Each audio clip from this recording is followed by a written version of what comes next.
Satyuvacha Prajapateste Shvashurasya Sampratam Niryapito Yagya Mahotsava Kila Vayam Chatatrabi Saramavamate Yadyartitami Vibodavrajantihi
Let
go ahead.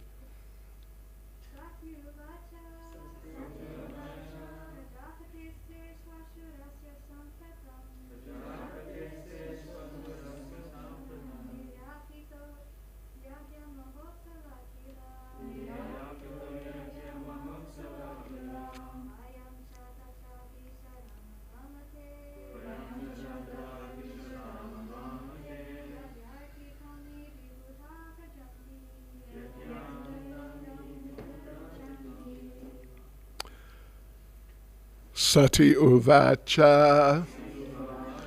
Sati said, Prajapate of Daksha, te your Shvashurasya of your father-in-law, Sampratam nowadays, Niryapita has been started, Yagya Maha Utsava, a great sacrifice, Kila, certainly, Vayam, we, Cha, and tatra, there Abhisarama may go, Vama, O my dear Lord Shiva, Te, your,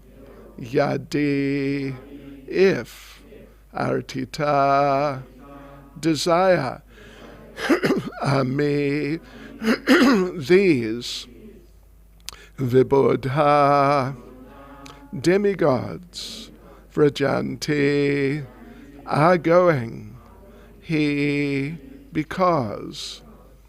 Sati said, my dear Lord Shiva, your father-in-law is now executing great sacrifices, and all the demigods, having been invited by him, are going there.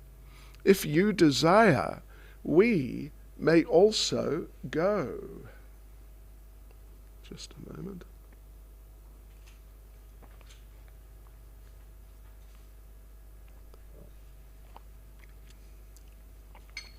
Nama Om Vishnupadaya Krishna Presta Bhutle Srimati Bhaktivedanta Swaminiti Namane Namaste Saraswati Devi Gauravani Pracharne Nirvishesha Shunyavadi Pastya Chadejitarne Sri Krishna Chaitanya Prabhu Shri Advaita Gadadha Shivasadi Gaura Bhaktavrinda Hare Krishna, Krishna Krishna, Hare Hare Hare Rama, Rama Rama, Hare Hare. Vanchakapatarubhyascha kripa sindhubhyevacha patitanam pavanebhyo vaishnavebhyo namo namah. Srila Prabhupada ki jai.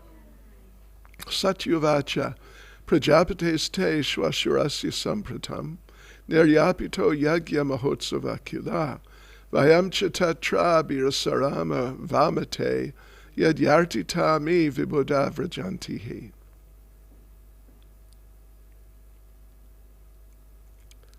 Yes, so the story. Oh, we didn't read the purport. Oh, maybe we didn't. Okay.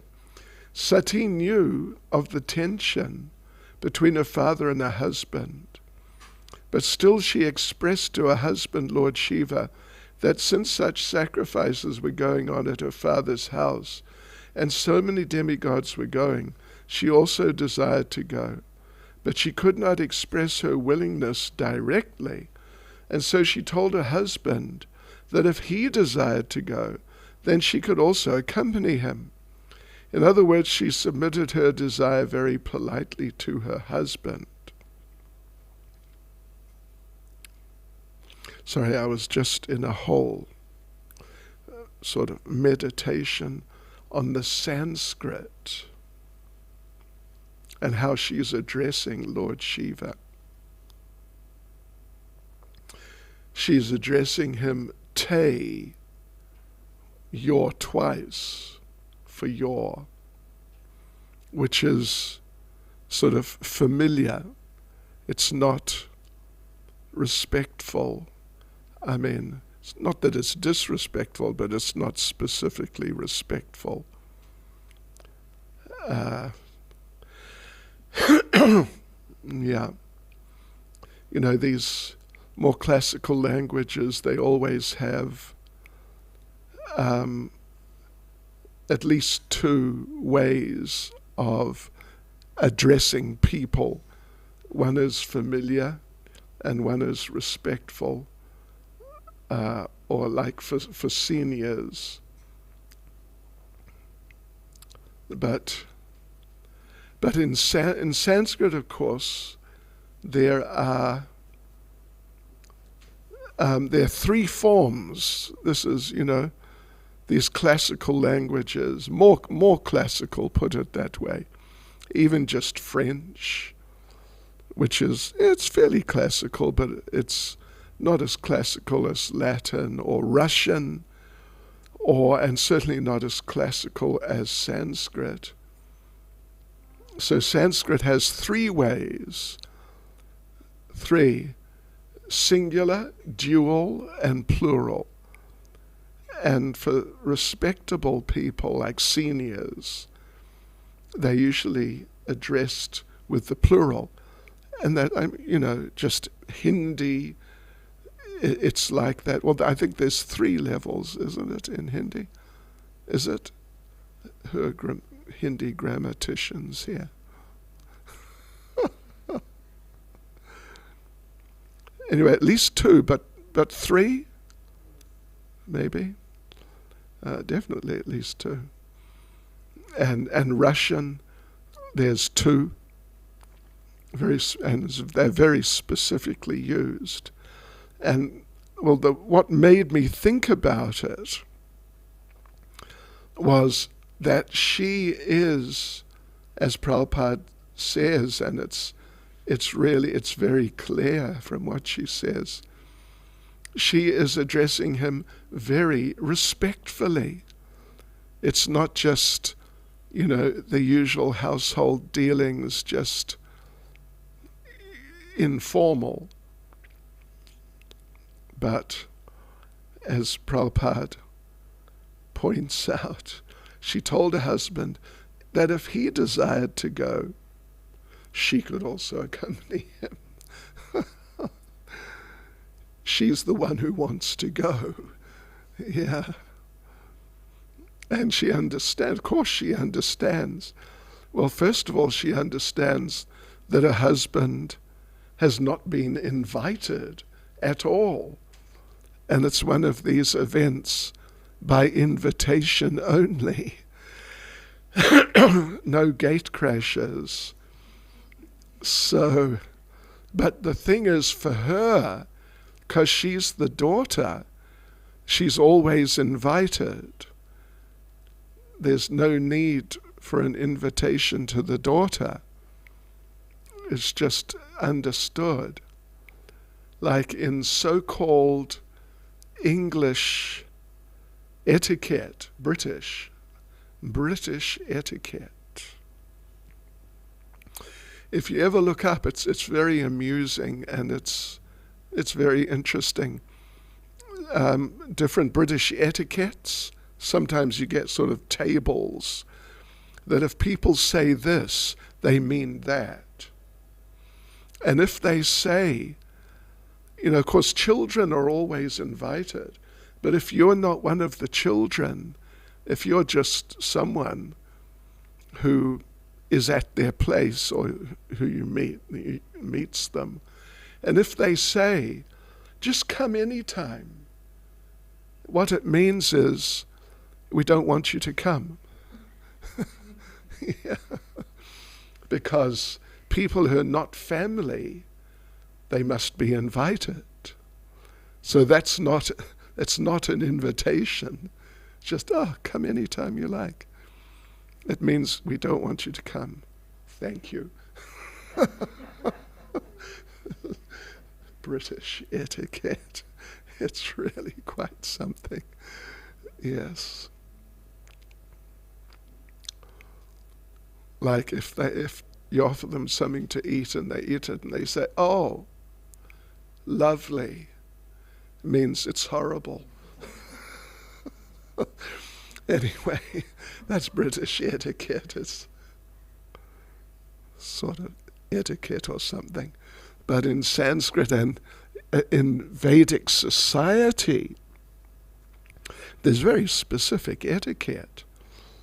And to an event like this, and of course understanding the background to the situation, it's really clear that Lord Shiva is not invited, and it's not a mistake. I mean, it's a mistake, but it's not a mistake. It's deliberate, and it means, please, whatever, not just please, but don't come, is what it means. But sati, so sati as, such a highly qualified lady, highly qualified lady, she understands exactly the situation. And she understands, of course, that she is invited naturally.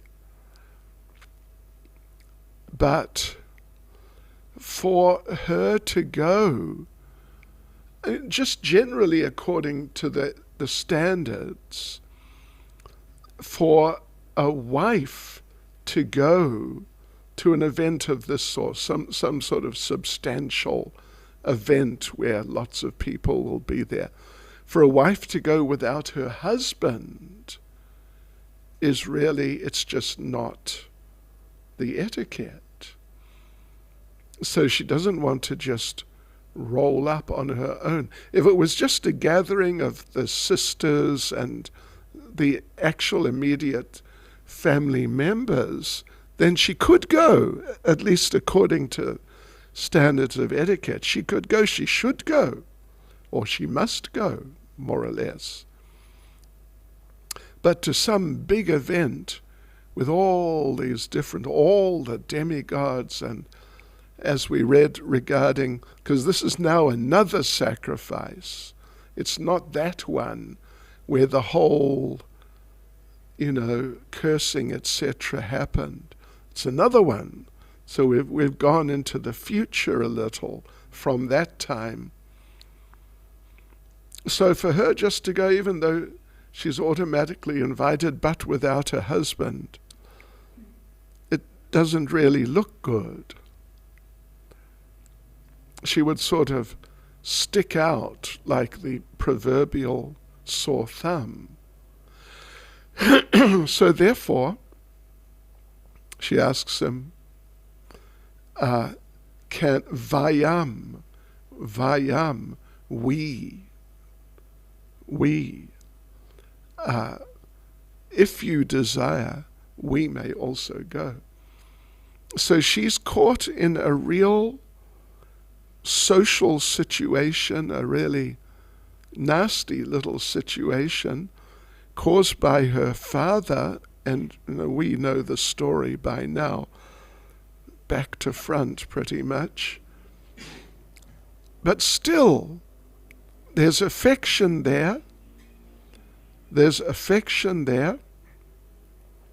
And so therefore, not just she wants to go, but she really, really feels she has to go. She must go. On the basis of being family. But of course, as we'll find out, we don't want to spoil things. But even though she goes, her father does not greet her, or address her, or look at her, or just anything. Just doesn't even say hello. He just ignores her completely. And that, again, in terms of the relationships, you can say etiquette. You could say etiquette, but just in terms of relationships, it's kind of like a vicious type of way to interact with your daughter. Because traditionally, or just in so many cases, the daughter's relationship with the father,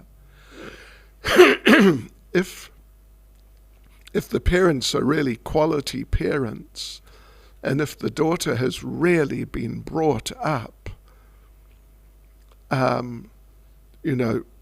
really according to the standards, then the relationship between the daughter and the father is very deep, extremely deep, deeply affectionate, and deep in the sense of the protectiveness of the father.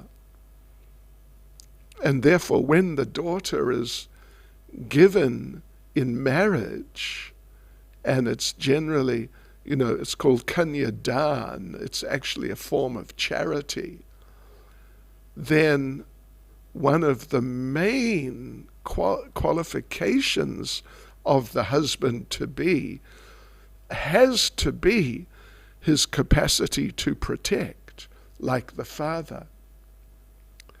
Yeah, so sati, on the basis of this overwhelming affection, goes there and then is just pointedly ignored by her father.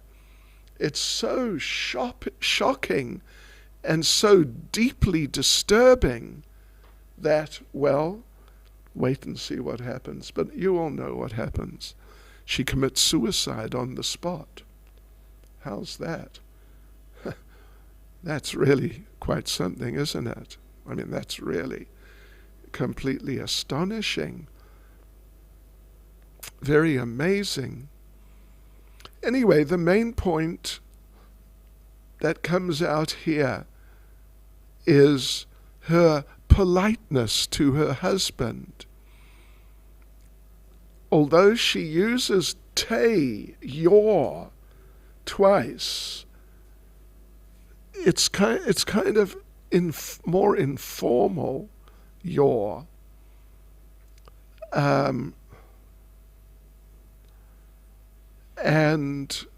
But still she's extremely polite to her husband.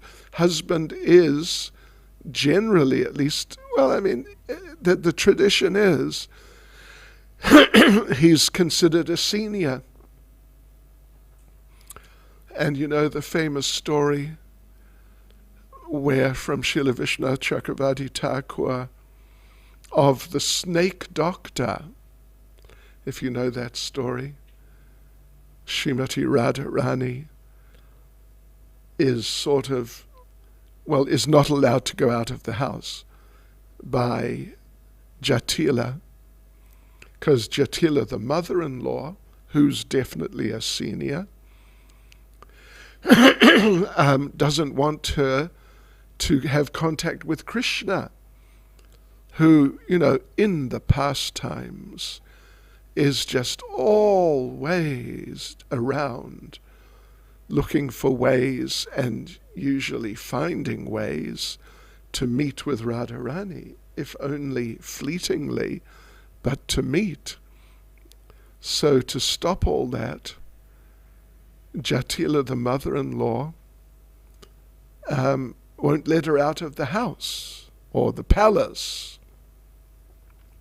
And in separation, Srimati Radharani attains a state of, it's sort of something like death. It's definitely losing consciousness and just, being overwhelmed, just lying on the ground and barely breathing.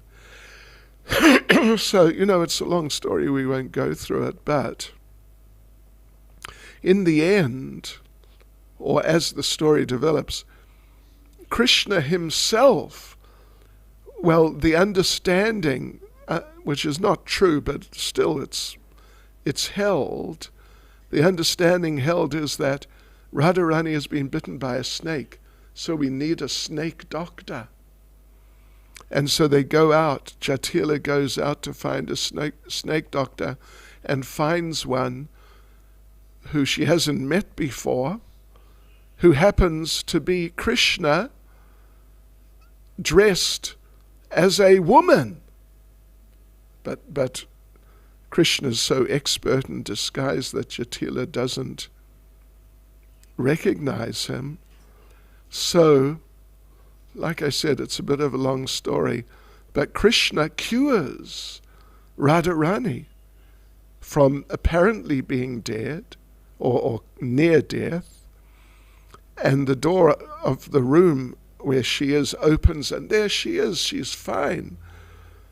And Krishna, as the female snake doctor, walks out with her, and Jatila tells Radharani that, this young lady has saved your life. You must give her a big hug, which, anyway, is not just not on. It's a total, absolute impossibility, Jatila would say. And Radharani hesitates because she knows it's Krishna. And how can I embrace Krishna in front of my mother-in-law, for whom Krishna is almost a mortal enemy? And she says, I'm your superior. I'm telling you. And then her husband, Abhimanyu, comes forward and says, I am your husband, so I am also your superior, and I am ordering you. You must embrace her. So sort of apparently reluctantly, Radharani embraces the apparently female, apparently snake doctor, who just happens to be Krishna, on the order of two superiors. Of course, Kali Yuga is such a thing. And there's a shortage, at least let us put it this way. There's a shortage of men who are really capable or worthy of being like real superiors. And there's a shortage of ladies who, they exist. It's not like they don't exist, but there's a shortage of them who, even if the husband really is qualified like that, they can just really embrace within their hearts that idea that my husband is my senior, superior. There's the tradition, of course, even in Western society, at least when I was young, that for a girl, she's looking for a young man, he should at least be a couple of years older. That's there, at least back in those days. So, but now, Sati, and it's really a very important point. She's respectful. She's being polite. In the end, as we'll see, even though he instructs her not to go, she goes.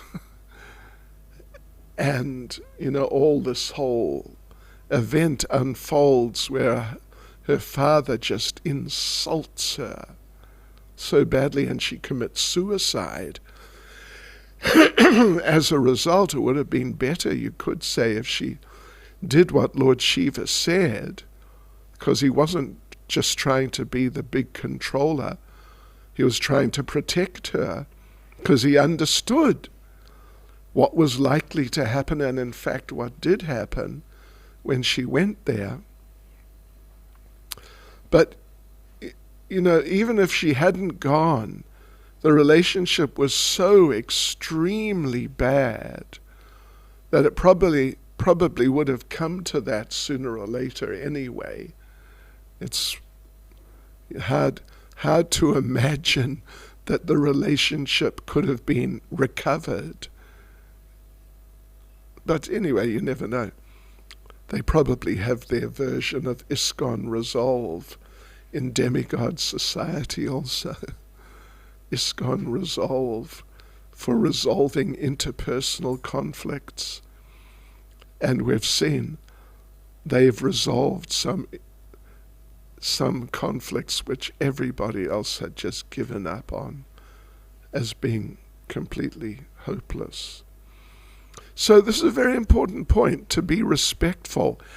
To be respectful to seniors, and ultimately to be respectful to everyone. To be respectful to juniors. In Chaitanya Charitamrita, there's the famous story, and it's really just an amazing story, of Shivananda Sen taking all the devotees from Navadvip, from Bengal, to Puri for the Rath Yatra and for Lord Chaitanya's association. And on the way, one dog, street dog, just some mongrel off the street, somehow or other becomes attached to him and the devotees. So Shivananda Sen, as the leader of the party, he just adopted, just accepted the dog and looked after the dog. He didn't chase the dog away, which many people would do. And he didn't just let the dog just come along and sort of not bother but not kick the dog out. He looked after the dog because the dog was a dependent junior. And so he would feed the dog himself. But one day, as they're proceeding and they're getting close to Jagannath Puri, kind of almost there, Shivananda Sen got preoccupied with dealings, if I remember correctly, with tax collectors, something like that, because they had to cross rivers by boat and they had to pay money. Actually, he had paid money for the dog to come on the boats. He'd actually paid money. And it's not like, in families in Western society, they have a dog or a couple of dogs or cat or whatever it is. And they really look after the family animal or animals. This is just a street dog who just happened along en route somewhere. But still, understanding the mood of the dog, the dog felt integrated into the party and a member of the party, so he paid for the dog to cross a number of rivers. And anyway, something happened, and he had to go and deal with the government people and whoever they were for the whole day. He spent the whole day. And he asked one of the devotees, can you please make sure the dog gets his rice? He must have been a Bengali dog. He must get his rice. And other things, yeah, a little bit, but rice. So, but somehow that devotee who had been entrusted with that service didn't feed the dog his rice. And the dog, being, an animal, he became disturbed and he went looking for food at some point later on, and he left the party. And Shivananda Sen, when he understood that this is what's happened, he became upset. He became disturbed that this was one of my dependent juniors, and I'm responsible for his being neglected, and he really felt bad. But then, of course, when they arrived just a day or two or something later in Jagannath Puri and went to see Lord Chaitanya. So they walked in, and Shivananda Sen saw the dog is there with Lord Chaitanya. And Lord Chaitanya is feeding the dog, actually throwing to the dog coconut pulp, this more sort of semi-solid insides of the coconut shell. He would tell the dog, chant, Krishna, Krishna. And the dog would chant, Krishna, Krishna. Oh, okay, Krishna, Krishna. But in dog language, can you do that? Yeah. And the dog would chant, and Lord Chaitanya would throw the coconut pulp, and the dog would catch it. And so there's this whole exchange going on. Like an affectionate exchange. And Shivananda Sen, when he saw the dog and how Lord Chaitanya was treating the dog, he was just deeply moved. And at one point he went up to the dog and paid his dandavats to the dog. So this is really respect. And this is the thing about Krishna consciousness and Krishna conscious society, that it's so respectful. It's very respectful. Sometimes we've encountered people from other traditions who object to devotees offering obeisances to their spiritual masters. But what about devotees just offering obeisances to each other? That's to the spiritual master, that's one thing. But just to the different general devotees, that's another thing. But it's a manifestation of the fact that respect is such an integral part of Vaishnav society, and it's so much appreciated that devotees feel they want to offer respects. They don't feel like they have to offer respects. Those who are a little more advanced, they want to offer respects. As Prabhupada would say sometimes, even to an ant. Referring to the story of, what was his name? Mrigari the hunter, who would so viciously half kill animals and just stand there and for enjoyment watch them suffering and struggling as they're slowly dying. But then by the mercy of Narada Muni, he became such a devotee so quickly that when he saw Narada Muni and I think was it Parvat Muni approaching his little dwelling, he came running out, of course, to greet particularly Narada Muni. But there was a stream of ants across the path. And so he very carefully stepped through so as not to step on one of the ants, and then came out and offered his dandavats. So this is Krishna conscious society, but this is just what happens to people as they become more Krishna conscious.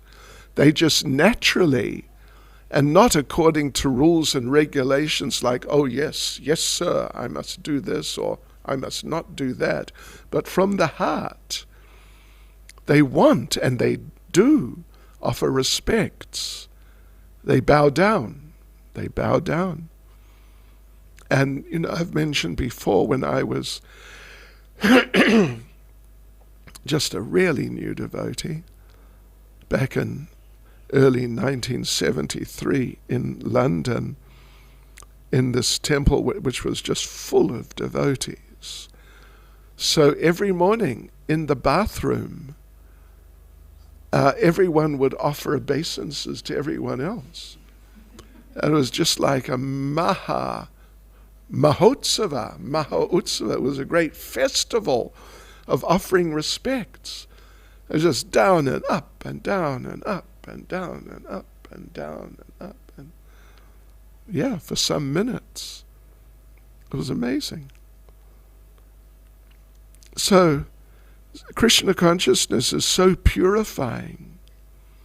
It cleanses out so much the deeply, deeply ingrained, disrespectful, selfish mood of the conditioned souls that ultimately, which contains, at least as part of it, the idea that I am great.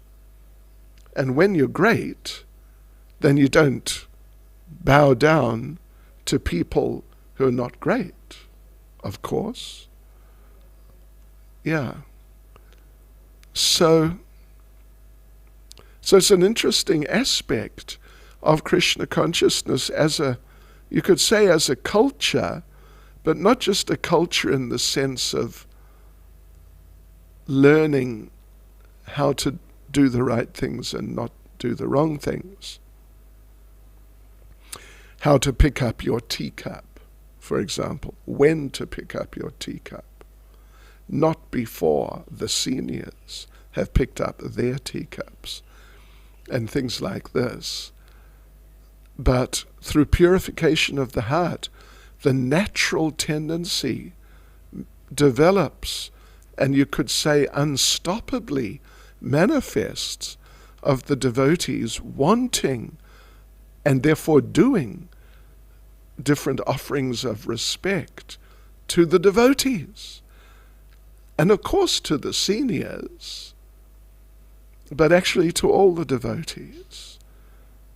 So, yeah. So she's very polite because she feels like that. She respects her husband. There's great affection there. It's not just like he's the boss and I'm the little nobody. But there's deep affection, very deep affection, but there's also respect.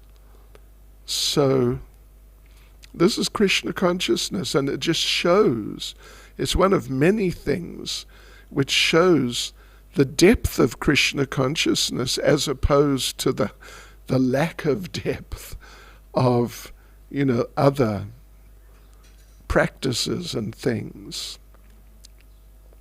Yes.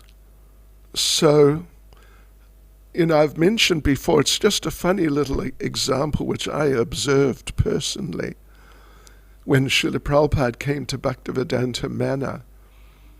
One of the times, it may have been the last visit even, 77, and Tamal Krishna Goswami was there, who was very senior, relatively, amongst us, the disciples, and there were other sannyasis. Guru Kripa was there, Adi Keshava was there, and maybe one or two others, I forget exactly.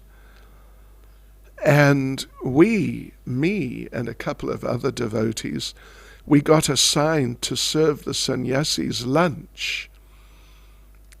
And it was really quite an event, because, some of them were not easy to serve prasadam to. Did you ever serve prasadam to Tamal Krishna Goswami? My Lord. So, but he was trying to be very nice. He was very nice. But he was really trying. And he wanted a chapati, another chapati in the middle of lunch. But he didn't, and there were no chapatis around, they had to be fetched from the kitchen. And he didn't want to say, get me a chapati. So Adi Keshava Swami needed a chapati too. And Tamal Krishna Goswami said, hey, get Adi Keshava Swami another chapati. Oh, okay. And get me one too. It was such a funny experience. But of course we have to learn, it's not just a matter of waiting until you have become nice and then you'll naturally act nicely, because it will happen like that. But in the meantime, we should practice being nice and it will sort of accelerate the natural development. And it's interesting, how nice she's being. If you desire, we may also go. Yeah. In other words, if you don't desire, then we won't go, but she goes anyway, even though he, as we'll see, explains to her why it's not wise to go. Not just because we haven't been invited, but because of what will happen to you when you're treated in the ways you're going to be treated. He can understand. She can't understand. Hare Krishna. Srila Prabhupada ki jai. Any comment or question?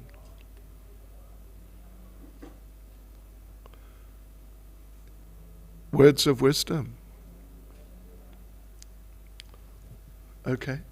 Oh, okay. Thank you, Guru Maharaj, for enlightening us with this thought. I think we all of us can apply to that, to offer respects to devotees, and also whenever we see devotees, even in the malls or elsewhere, we can just offer respects. Sure. But due because of time, place, circumstances, like around public places and stuff like that, can you comment on that? Yeah. Arguments can be made, and many devotees do, that in certain social environments, like with non-devotees, if you do these things, then their sort of opinion of you may go down, and it may have sort of negative implications on a broader scale. Yeah. But, someone who's more sort of, I don't know how to put it, maybe Avadhuta even, but it's something like that. Like Mahavishnu Maharaj, Yeah, I've been out on Oxford Street, London, and it's packed. And he sees you from the other side of the road and immediately offers obeisances on the footpath. Hare Krishna. So we leave it up to you. But arguments can be made for, sort of tempering the behavior under certain social conditions. Yeah, it depends. It's not a hard and fast rule that when some materialistic non-devotees are around, you cannot offer obeisances. If you do, it will be an aparad. There's no such rule. It's sort of just a social nicety, really. And there may be sort of further possible implications of, that people may think you've lost it or something like that. Yes. Since Sati had such great respect for Lord Shiva, why is it that she could not accept his advice? Because her affection, because she was in a mixed condition, and her, she heard the advice, but her affection, particularly for her mother and sisters, because they were everyone was going to be there, it just got the better of her. Like Dhruva Maharaj, he'd already met the Lord and, come to such an elevated state of pure Krishna consciousness. Then his brother was killed by a yaksha, but it just, got the better of him. And he started attacking all the yakshas. Or Prabhupada It's the same point, really. When Prabhupada was in Mauritius, it's very interesting. It's in the folio if you want to look. It's very interesting. Prabhupada's giving a class in one of the temples, Hindu temples in Mauritius, and Prabhupada's talking about Bhagavad Gita and how, people should follow Bhagavad Gita and then they'll become liberated. And this one gentleman in the audience says, but I don't think it works. No, you're saying you'll become transcendental to, the type of disturbance that Arjuna felt in the beginning. But he says, I don't think it works. Because when Arjuna's son, Abhimanyu, was killed, Arjuna became so deeply affected, extremely deeply affected, and vowed to kill Jayadratha, who was the main one responsible for the death of his son. So this person talks about this. I mean, obviously, he knows some of these things. But Prabhupada explains that, that it's his son. It's quite natural because of the affection. Yeah. In other words, as people advance, they don't just become like rocks. Yeah. So, but then Prabhupada says, but the proof that it wasn't just, mundane is that Arjuna never gave up his service. Prabhupada says, this is the proof. He didn't stop his service. He continued his service fully. Anyway, have a look. It's a really interesting discussion, or little discussion, but explanation by Prabhupada. Yeah. So therefore, when we see, as we see, and we will see, devotees, family members pass away. And we're going to end up at some of the funerals sometimes. Yeah. And if some of the family members who are devotees become emotional, don't think badly of them or think they're just, they're not real devotees or not serious devotees. The real test is that they'll carry on in their Krishna consciousness. Yeah, that's the main thing. Otherwise, the flow of emotions and things, it's like a river, but you have to just let the river pass. Yeah. Is that okay? Thank you, Maharaj. Hare Krishna. Oh. Hare Krishna, Maharaj. How can we practice tolerance and respect when we're criticized and blasphemed by senior devotees? When we are criticized and blasphemed by senior devotees. When we're not treated nicely. Yes. When we're not treated nicely, okay. Yeah, well, that's very important, because inevitably we're all going to not be treated nicely sometimes.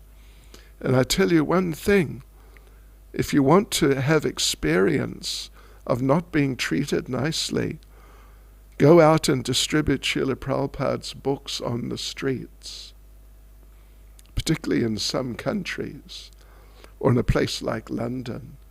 And I tell you what, you'll get really verbally abused from time to time.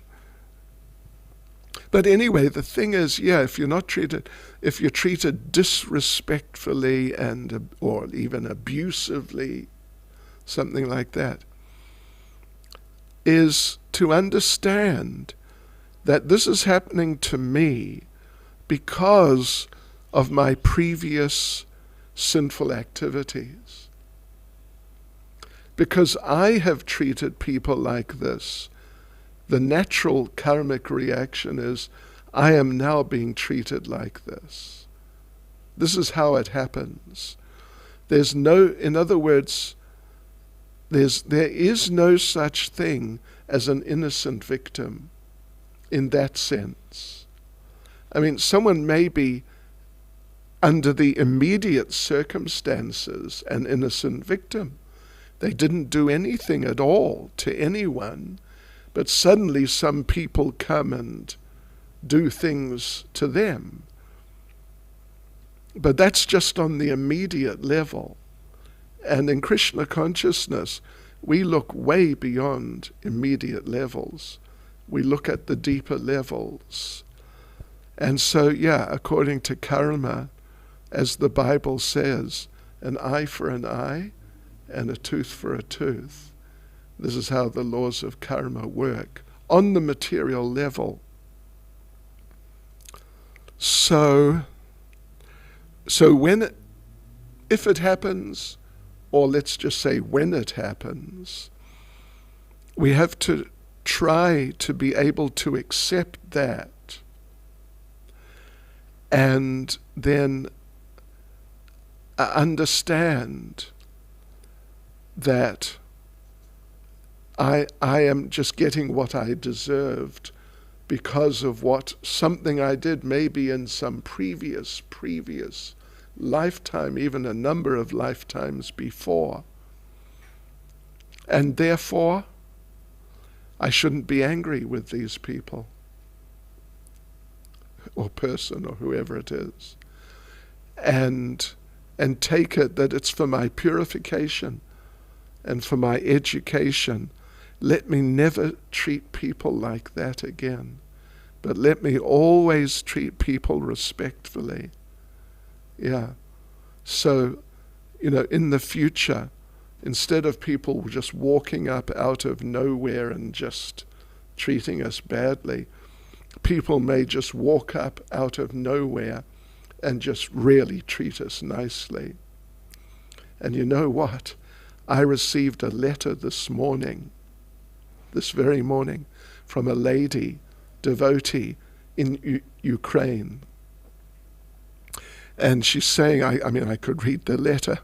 She's saying she's in a house. They can't leave the country. And bombs are going off.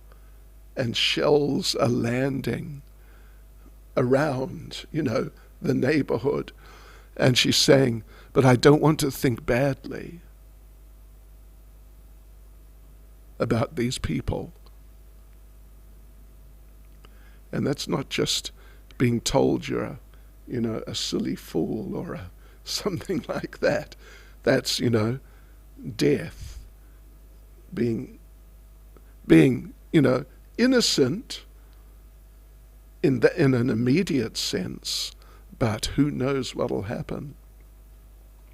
At least one devotee, I think day before yesterday, was shot, but I think not killed. Shot twice, but not killed.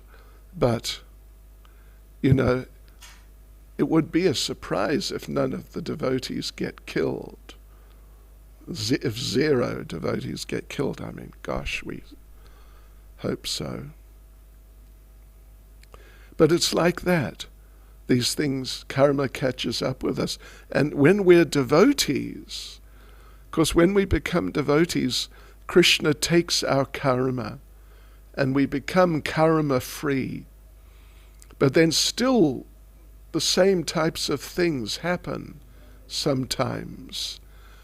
And what it is just Krishna taking our karma. He took our karma, and he's giving us a wake-up call. That look, see what material life is like, and material consciousness is like, and see what happens when you do things you shouldn't do, how it comes back. So therefore be determined to be Krishna conscious. What's your how do you feel about that? Yeah. I know I've seen in newspapers when, not now, but going back a few years, there was something happened to someone or some people and there were letters to the editor about this incident, and someone said, it's their karma. And then this whole lot of people wrote in and said, how dare you say that? Yeah. How dare you say that? And really got on the case of the person who said, well, it's the person's karma. Because that it's difficult for the conditioned souls to accept that they or others deserve some things from previous activities. Even though on the immediate platform, it seems like they don't deserve them. Think about it. It's food for thought. Oh, Hare Krishna.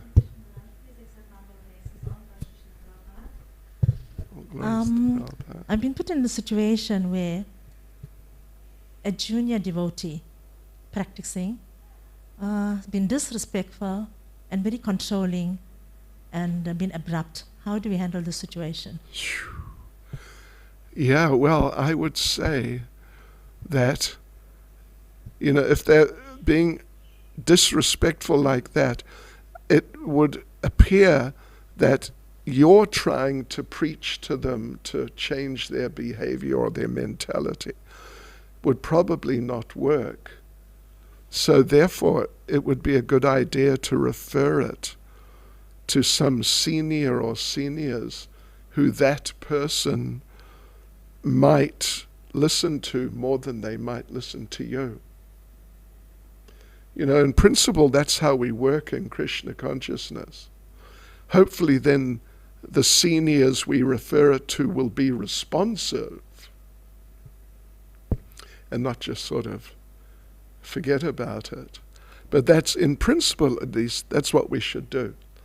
But at the same time, whether something is done about it or not by seniors, understand that it's because you did some nonsense of that sort in the past, therefore it's happening to you.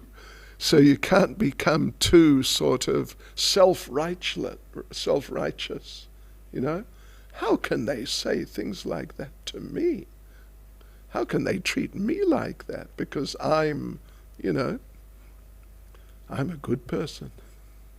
In fact, I'm a very good person. Yeah, but you see, you're concentrating and doing your service and you don't speak, you're just quiet and being silent, and things are thrown at you in an abrupt way. And I don't retaliate to it, so how do I? Well, just try and do like what I said, but even if the seniors don't take action, or if they do also, take it that it's a lesson for you for developing your tolerance. Because when the time of death comes, you can't do anything. You just have to tolerate. You can't complain that, I'm not ready enough. Why is it so painful? Those sorts of questions. You just have to hang on to the lotus feet of the Lord. As Prabhupada said, at the time of death, you have to fly your own aeroplane. Others can't do it for you. They can give support, but you actually have to focus. So difficulties of different types, they are practice runs for the time of death. But what is the right thing to do within the society is to refer it to senior devotees who may be able to intervene and correct the person who's being offensive. Thank you, Maharaj.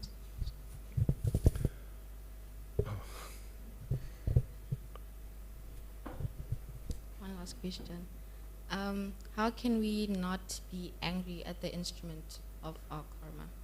Not be angry? At the instruments of our karma. Well, I mean, we could be angry at ourselves. How was I so stupid in the past to do that nonsense, which is now coming right back on my head and causing me pain? You know, in other words, a way we sometimes try to illustrate the idea is that if someone comes up and punches you, it's generally we'd understand that it's because you, sometime, whenever it was, walked up to someone and punched them. But now you are getting punched, but it's because you punched. So you could say that in effect, you are punching yourself. You get the idea? In effect, that's what it's like. If instead of punching the other person for whatever reason, you had tolerated and just carried on, then this person now would not have punched you. So to get into a blame game in these types of events, the devotees, this is one of the great signs of making a little advancement as a devotee. One can get out of blame games and take more responsibility for one's life, including the negativity that may come in one's life.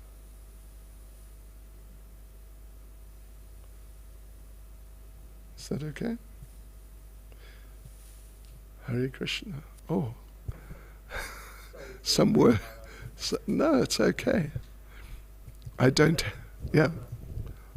Point of being angry at the instrument of your karma. Right. I mean, anger, we develop the reaction of anger for various reasons, and one of them is that that person must also be punished Right. for what they did to me. And, you know, we could never do what is really appropriate to that person, but karma will do it. So we can take some solace, if we want to, Right. that there's nothing more exacting than karma. Right. And that person who has inflicted the pain on me, it's not our issue anymore. That Right. person, through the course of material life, will experience the pain that they fully deserve. Right. We won't do it as well. Yeah, as true. karma will, yeah. Yeah, particularly, you know, like Adolf Hitler, how many people hated him. Oh boy. And they, you know, so many people, I'm sure they wanted to kill him. You know, like burn him to death one match at a time. Something extreme. But Yamaraj, Lord Yamaraj, you know, he has the consciousness or like awareness of the super soul. So we don't need to worry, and as you can say, if we really want to, we can sort of take comfort that this person is definitely going to get what they deserve, and they're going to feel it. They're just really going to feel all of it. So therefore, I don't need now to sort of take the role of the Supreme Personality of Godhead in seeing that a person's reactions are exacted upon the person. I don't need to do it. For a devotee, particularly for anyone, but particularly for a devotee, it's just a big distraction. Hare Krishna. Devotees, Srila Prabhupada ki jai.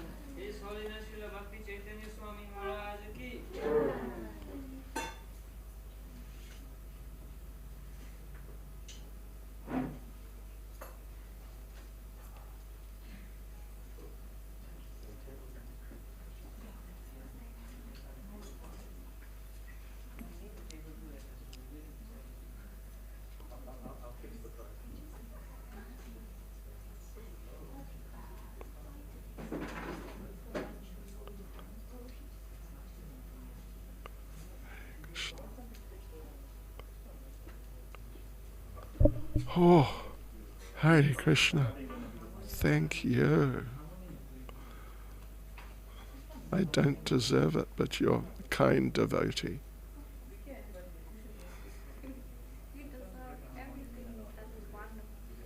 Hare Krishna.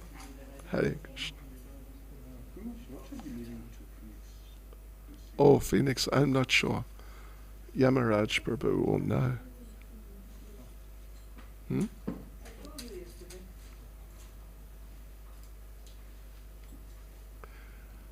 But you know, Yamaraj Prabhu